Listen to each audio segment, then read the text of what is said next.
All right, so I'm guessing we all agree the first section at least starts at verse 1. The agreement might wash out after this, but I think we can all at least start from a place of unity. So where did one group see the first section kind of being? And I just want to say real quick before we dive into this that you can always kind of subdivide things a little bit differently. So, we might all slightly disagree. The main thing I hope that we'll see out of this is how identifying some chunks will help us follow the flow of the argument better and see the main point more clearly. So even if we're all slightly a little off, as long as we are seeing the main flow, that's really the goal of this. So I won't get too picky about exact verse numbers. It's not like a right answer necessarily, but hopefully you can kind of show me why from the text you made that break, and then we'll talk about it. So, all right, so first section, verses 1 to what? 3.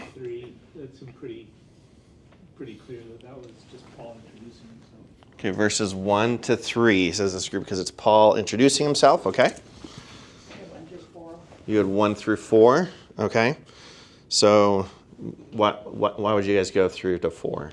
I just said Paul's writing to Titus summarizing his own calling. Okay, so did you guys have verse 4 as like its own section, or did it connect to something else? We had 1 through 3 was Paul Yep. introducing himself. 4 and 5 was the greeting or addressing it to Titus. Ah, okay, yeah. So, yep. So, okay, so we've got, That makes sense.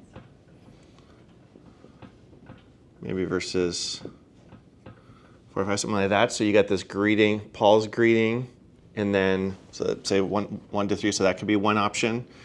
I think some other groups said maybe verses 1 to 4 as a greeting, so I'll put both of them up there, but I think you guys are seeing some similar things here, right? Now, how would you summarize this opening little section? Outside of just Paul's greeting to Titus, because that's very vague, and it's probably not going to help us really remember what's there. What's kind of unique about this greeting? He's telling Titus his purpose. Yep, and Titus's purpose is? Supporting others. Yep, and to put things in order, right? So maybe we could say here,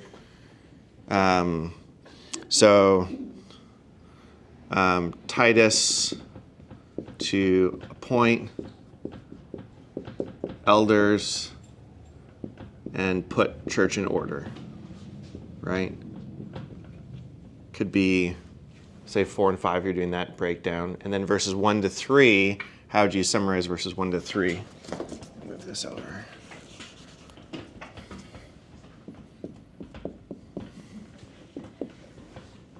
How'd you guys summarize verses 1 to 3?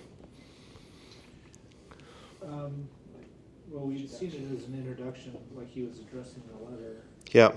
But to your, kind of what you were just saying, it's not just who's writing the letter, but he does kind of say why he's writing it. Yeah. For the sake of the elect, and the knowledge of the truth, in hope of eternal life. Yeah. So there's a little bit more, not just who, but who and why. Yeah. And actually, I would say I'd add in the word godliness or godly living, right? So Paul's goal in writing is he wants to see faith, godly living in light of hope, right? And you see how just summarizing a bit more than just Paul's greeting now gives us something to actually remember what this section's about. Like Paul's greeting could be any letter, but Paul writes for faith, godly living in hope. That's very much a Titus-y theme, as opposed to if you go to Ephesians intro or Philippians intro, he'll have a slightly different emphasis, right? And whatever emphasis Paul starts with is usually an emphasis he carries throughout his letter, right? So this idea of faith and godly living is going to flow through the whole letter because it's here in the intro. Now, for those of you who did verses 1 through 4, how did you try to summarize kind of that section? I just combine it that he's writing to Titus summarizing his own calling. Okay. Paul writes to Titus, sharing his call. But I like the way that, Lewis divided it, the more I look at it. All right. Okay. Yeah, because you could see like maybe 3 and 4 could be split because first 1 through is Paul, and now he switches to writing to Titus. So that could be a natural split, right? Yep. All right. So then over here, so verses 6 to where did people do? Or I'm guessing here these groups probably did something similar, just tacked verse 5 into it. So verses 5 to wherever, verses 6 to wherever. 6 to 9. 9. Yeah. All right, so this is where we link back up. And that basically breaks down to the definition of the character Okay. of what an elder should be, or a person that's represented.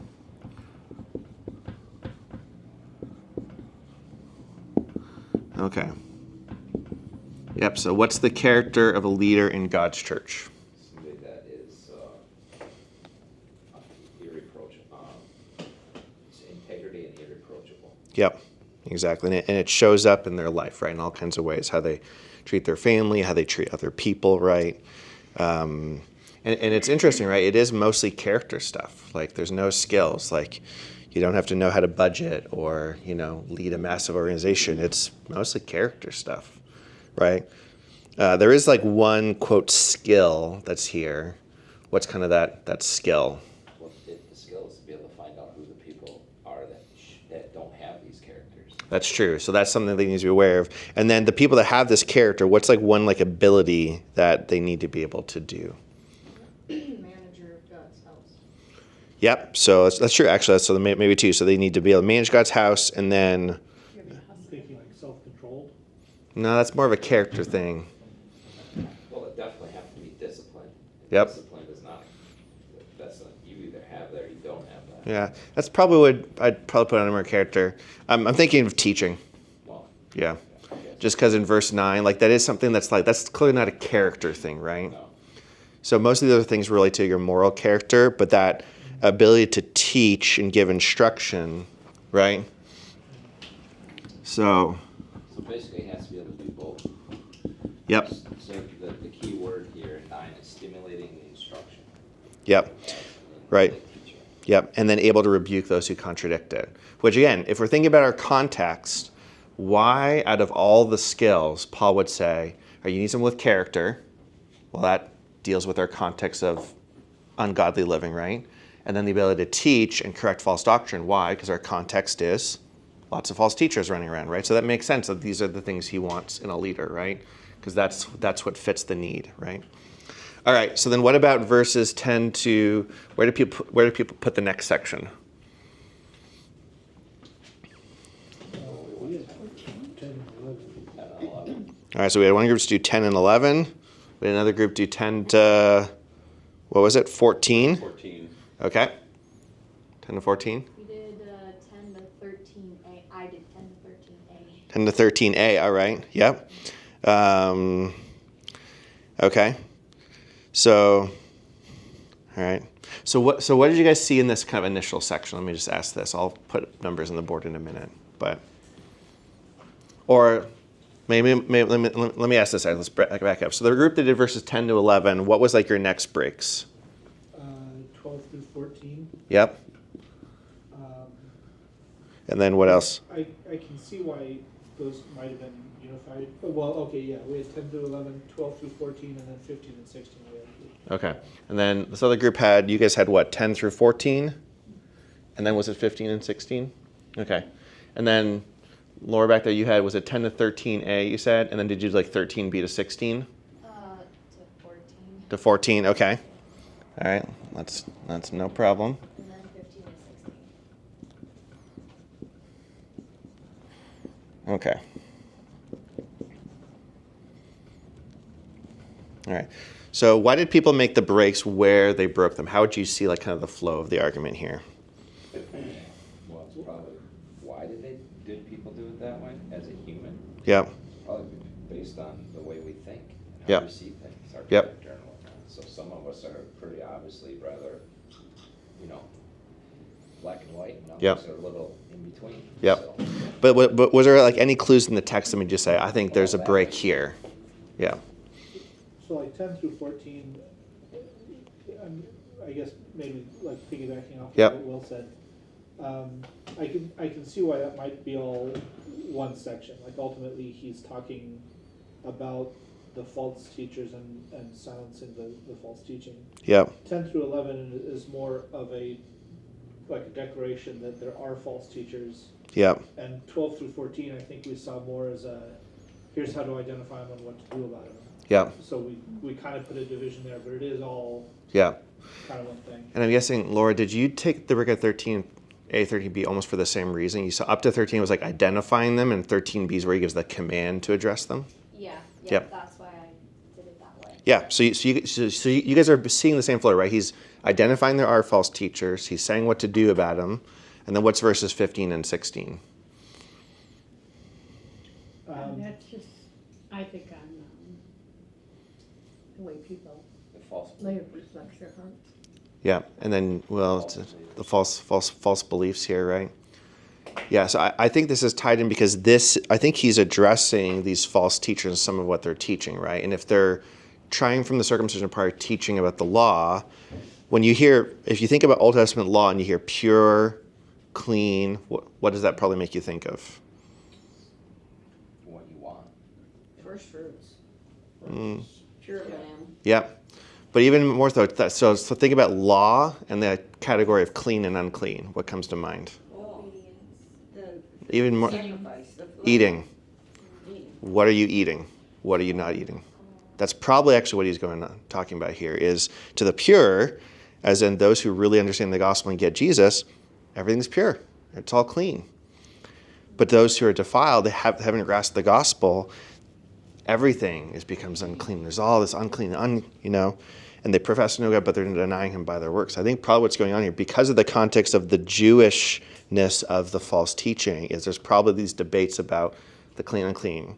Yeah. And that makes sense in almost every letter that Paul writes, he's addressing the Jewish Christians who keep wanting to come back to, but you have to eat the right foods. You have to be circumcised, right? And Paul's like, hey, that we know, like they're clean now in Jesus, right? Yep. So what you've got here, right, is in some sense you could maybe break it up. You could maybe put it all as one large section, right? Where what you've got, right, is, as you guys said, he's identifying false teachers. I'm just going to use the language you guys have used before. Identifying false teachers. Call to rebuke them, right?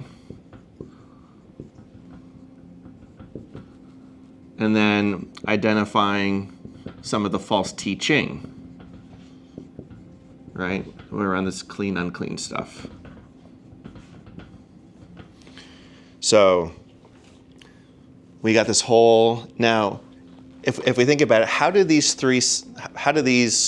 sections relate to one another? So we've kind of broken it up now, but how do they relate to each other? I mean, it's basically the syllabus of what you need.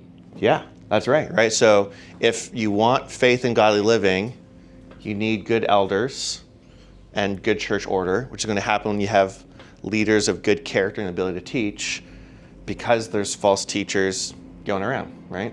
So you see how just breaking down the chunks, we can see this flow and probably the kind of the main point here. So how did you guys try to sum up in one sentence what the main point of this passage was? I'm going to write up several of them up on the board, and then we'll kind of compare them and see like what's similar across all of them. That probably means we're really getting it, and what maybe is different or unique, and what things do we like about those. So let's have one group kind of call out what kind of their sentence was.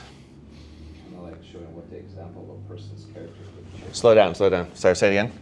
Sorry. So showing what the example of a person's character for the church should be. Showing example of persons. What a person's character for the church should be. For church should be. Okay. All right, another one? Kind of along the similar lines. Paul seems to be telling Titus, like, how to establish a foundation and structure for the local church to bring unity where there's division and keep people properly focused. church in midst of division. Okay. All right. Another one. What do you have, Susan? I have encouraged godly living and correct false teaching. Hey, that's nice and short. I like that. Encourage godly living and correct false teaching. Thank you, Bill. All right. Maybe another one? Ours was kind of similar, instructing, Paul writing to Titus, instructing him on appointing godly elders and rebuking false teaching.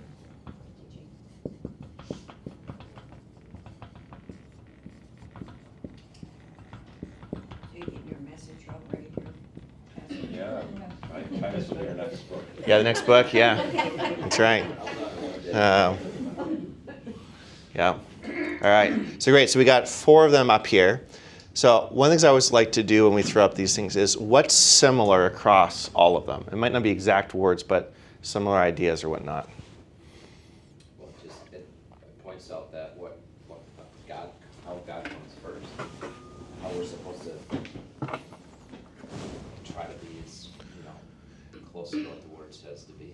Yeah. So you've got the idea right here, like the godly living, right? Godly elders, established foundation, right? Character, right? Yep. So this idea, emphasis on like part of what the main point of Titus 1 is this call for healthy church, right? Via healthy leaders. Yep. What else that's similar? The opposite, the false teaching, the division. Yep. So, division, false teaching, yep. So, yeah, so 3 of the 4 kind of have that. I mean, this one's kind of implied, but yes, so there's that clear, drawing out that there is something to be opposed here, right? Yep. Instruction, like Paul's instructing Titus. Yep.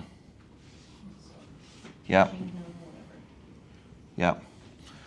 Yep, so Paul, and I think you guys use slightly different words, which I shortened it for the sake of writing on the board. But yeah, this idea that there's this communication from Paul to Titus to do this, right? Yep. So, yeah, so I mean, I think these are all, really good. So you can imagine if you spent 15 minutes in your morning Bible study reading through this and saying, oh, I see that Paul's calling for godly living in faith. He's called Titus to be involved in making sure this happens in Crete. And this is going to require character and ability to teach godly leaders to address false teaching. So the main point is Paul wants Titus, obviously in the original context, to, establish a foundation for the church via appointing godly elders to rebuke false teaching, or in the midst you could use slightly different words, right? But you're going to say, okay, if our church is going to be healthy, we need to fight false teaching, and we need to have godly leaders who lead both character and with the ability to teach, right? And ultimately, all of us need to have godly character, right? Because the leaders aren't going to carry this by themselves. I think I heard one group talk about how, really, the godly characteristics of a leader is just what every Christian's supposed to be, right? It's just, you're like, oh, you're doing this particularly well, so we're gonna make sure that you're kind of there. And if you think about it, right, this is really important because in any group context, leaders will, if you say we're not going to have leaders, all that means is leaders will emerge without anyone deciding on it, right? And when that happens, you don't know what type of leaders you're going to get, right? Maybe they're just the most strong-willed people, or maybe they're the biggest personalities, right? And so Paul's telling Titus, no, you guys got to make sure when you pick leaders, you're not doing it based off personality. You're not doing it whether they're an extrovert or an extrovert or introvert. You're doing it because of this. Because you don't want these false teachers taking over. So you need to have the right kind of leaders in place, right? So, and really the goal of all of this is that the whole church will be full of faith and godly living, right? So any thoughts just on taking the time to identify the structure, get to the main point? How was this process for you Was that new? Was it challenging? Was it helpful in some ways? What's just some feedback on it? So for me, I said to Lou, I'm like, oh, this is how we studied in college. Right. And it's been 30 years. Yeah. And I completely forgot about it. Now, I'm so happy that Carl actually did this because I'm like, oh, Yep. watch out now. 'Cause Yep. now I know what I'm doing. That's right. Exactly. Yep. Totally. And you're right. It's like, on one hand, this is just how all good writing works, right? Like, God doesn't just be like, well, I'm going to communicate in some way that humans normally don't communicate. Like, he communicates through ways that make sense to our brains, right? So, yep. Yeah, I would say kind of along the same. At Bible college, I learned this. But, Yep. I think it was my first year, and I was more interested in hanging out with friends than. Yeah. At least the first year. But, so I'd forgotten a lot of Yeah. it. So it's good for me to be reminded because. Yeah. Yeah, like. Yeah. Yeah, kind of along the same And lines. it's humbling, right? Because Mr. McGuine is one of the instructors that we had, and he said, so for those of you that think you got an A, so we had our first test in that app. Yeah. He says, so for those of you that think you got an A, which I thought I did, I'm like, oh, that's Yeah. easy, right? You actually got an F, and I highly suggest all of you that get Fs to come and see me so I can teach you how to study. Yeah. So like most of us got Fs. Yeah. We had to go see him and learn this exact same thing. Yep. Because high school studying versus college studying, Yep. well, clearly Yep. there's a Right. huge difference. Yeah. And I hope you saw by trying to do this exercise, you're probably paying attention to the text a lot, right? You're looking at the text, trying to think about what's going on here, where's the breaks, right? Which, if you think about a typical Bible study, sometimes if you just ask the question like, what stood out to you? Like, it's not necessarily a bad question, but sometimes it can lead to a lot of random rabbit trails. I suppose if you said, hey, let's try to identify the sections of this letter together and what he's trying to say in each section, that's going to keep your conversation grounded in the text, right? So that can be really helpful. So. I think that this meshes well with kind of what you were saying before, how a lot comes kind of naturally or intuitively with different genres. You almost just know. Yep. Going into it, you have an expectation, and this kind of feeds into that, but then just digs a little deeper. You know what I mean? Yeah. Yeah. And, like I've said before, you can always go deeper, right? Because, you could go and do a deep dive study on what every word in the qualification list means and look it up in other patterns. And that would be really helpful. So I don't want to knock any other methods of studying Scripture. What I like about zeroing the structure and the main point is that, especially in a short amount of time, you're able to get to the gist of something and think about its application to your life. And then you always, if you have more time, you can go back and be like, hey, I want to do a deeper dive on this. And that's great. So, yeah. Yeah, right. So, Concordance. yep, concordance. There's all kinds of great tools to go deeper. So hopefully the goal with this is to see, hey, I can, even if I don't know a lot, start with something and get the gist of something here.